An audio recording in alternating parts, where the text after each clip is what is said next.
Pinalabas na nga finally ang One Piece live action sa Netflix. At after ilang years nga ng paggawa sa series na to, ilang buwan na pag-a-advertise at hindi mabilang na retakes para lang maging swak sa panlasa ng mga fans, finally nga na lumabas na ang resulta. At base nga sa mga nakikita ko sa social media, halo-halo pa rin ang mga reaksyon ng mga manunood. Pero mas lamang nga yung positives. Tumagos nga sa puso ng maraming fans itong live action.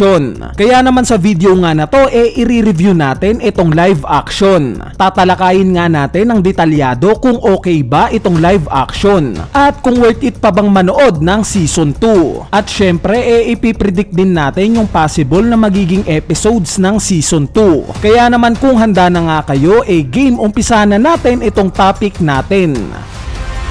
It's been my dream to become King of the Pirates! Umpisahan nga natin itong review natin ng live action syempre sa casting. Yes, may mga perfect cast nga na sobrang fit sa One Piece characters. Pero personally nga masasabi kong may mga bad castings din. So unahin natin itong good castings. Syempre yung main 5 ng Straw Hat Pirates perfect yung pagkakakast para sa akin. Suabe at kuhang-kuha nila yung characters na pinoportray nila. Itong sila Shanks at Mihawk perfect din para sa akin. Though nagigets ko nga yung ibang fans nung pinakita yung trailer na para sa kanila hindi kuha itong si Shanks. Pero napansin nyo naman nung actual scene na, diba? Solid nga yung pagpoportray ni Peter Gado kay Shanks. Bali parehas din kila Arlong, Yasop, Alvida, Buggy at Zeph kuhang-kuha nga nila yung mga characters nila sa anime. Sa part naman ng negative side o yung para sa akin pwedeng may kinuha na mas compatible sa character ito nga sila Nojiko, Ben Beckman, Belmir at syempre si Makino. Si Nojiko nga para sa akin sana na Japanese na lang yung character na kinuha. Pero don't get me wrong guys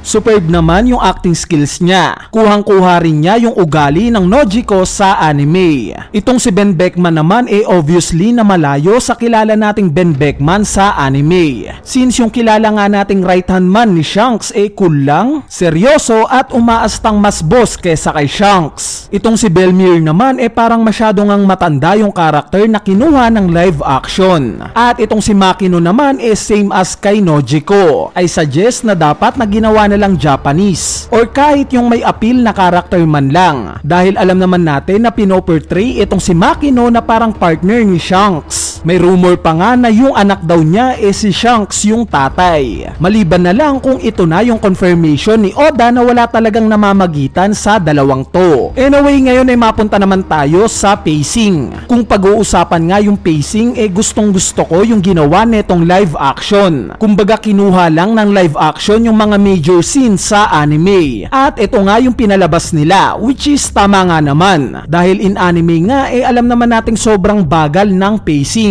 At nagustuhan ko nga yung every episodes nagpapakita sila ng flashback. Para nga naman yung mga hindi naman talaga fan ng One Piece o yung mga bago pa lang magkaroon ng context sa mga isip nila para once na ipalabas na yung actual episode may idea na sila. Nagulat nga rin ako na nagawa ng live action na maging relevant itong sila Garp at Kobe all throughout sa season 1. Dahil alam naman natin sa anime na pagtapos ng mga unang episodes babalik pa si Kobe during Water 7 arc. At sa arc nga rin na to i-introduce ng mas maayos itong lolo ni Luffy na si Garp. Pero ang nangyari nga sa live action parang sinama na rin nila itong naganap sa Water 7 arc sa buong season 1. Tulad ng pagbabato ni Garp ng cannonball gamit lang yung pure strength niya. Itong pagiging magkaibigan nila Kobe although in reality magkalaban sila. Itong pagtetest niya kay Luffy kung handa na ba talaga to maging pirata at kung ano-ano pa. Maybe ang rason lang sa part na to syempre wala pang kasiguraduhan kung magkaka-season 2 ba or hindi. Pero nice touch nga ito sa live action dahil mas nagkaroon nga ng spotlight itong sila Garp at Kobe na alam naman natin na later on magiging malaki rin ang mga role nila. Anyway, sa part naman ng settings at location sobrang natuwa nga ako sa live action. May vibes nga ng pagka-modern yung bawat location. Dahil kung iwa one of one nga nga yung location sa anime at sa live action, medyo magiging boring nga naman.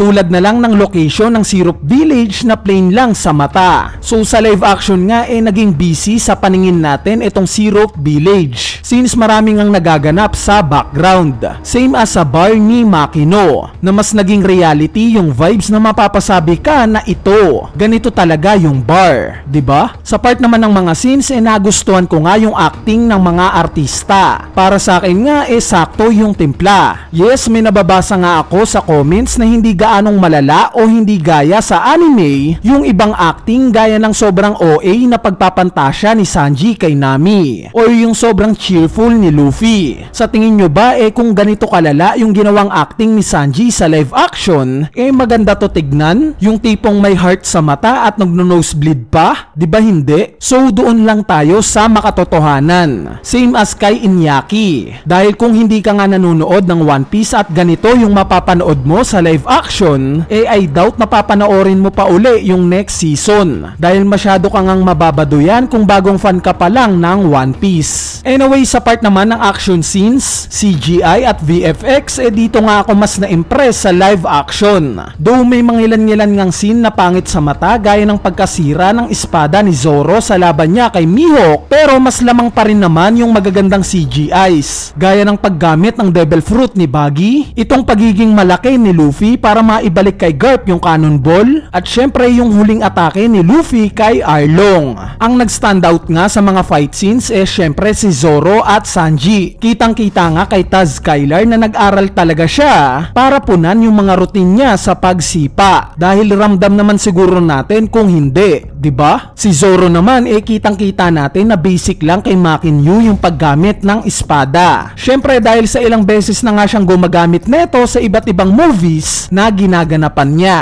Yung laban niya kay Mr. Seven kung saan hiniwa niya to sa gitna, at yung laban niya kay Mihawk sobrang ganda ng routines. Doon sa mga latter part nga lang hinahanap ko yung magiging 1 versus 1 sana nila ni Hachan na magli-lead kay Arlong, dahil alam naman natin na iba yung impact neto at napakalaking character development neto para kay Zoro. Ito nga yung scene kung saan nakita ni Arlong na may sugat pala si Zoro galing kay Mihawk, at dito na realize ni Arlong na pinupulbos pala ni Zoro yung mga tauhan niya na may ganito siyang kalagayan.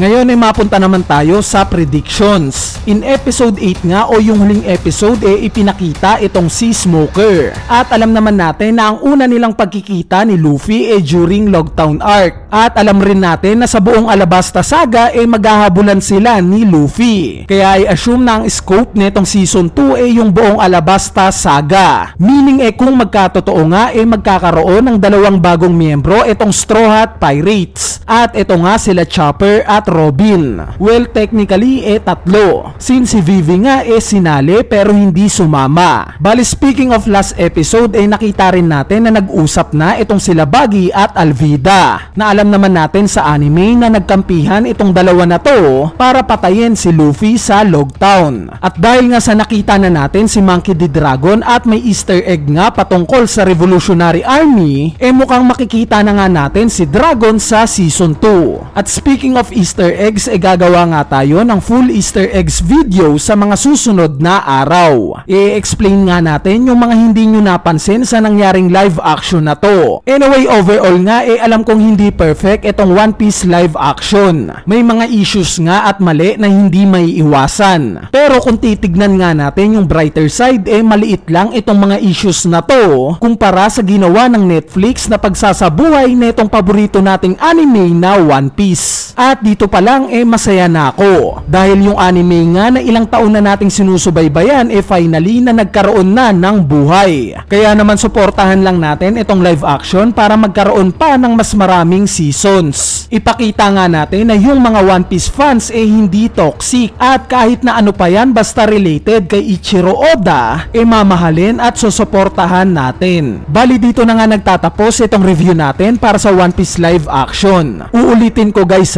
isusunod na nga nating i-upload yung mga Easter eggs na hindi nyo napansin sa live action. Kaya stay tuned lang sa channel natin para sa mas maraming One Piece happenings. So yun lang, peace!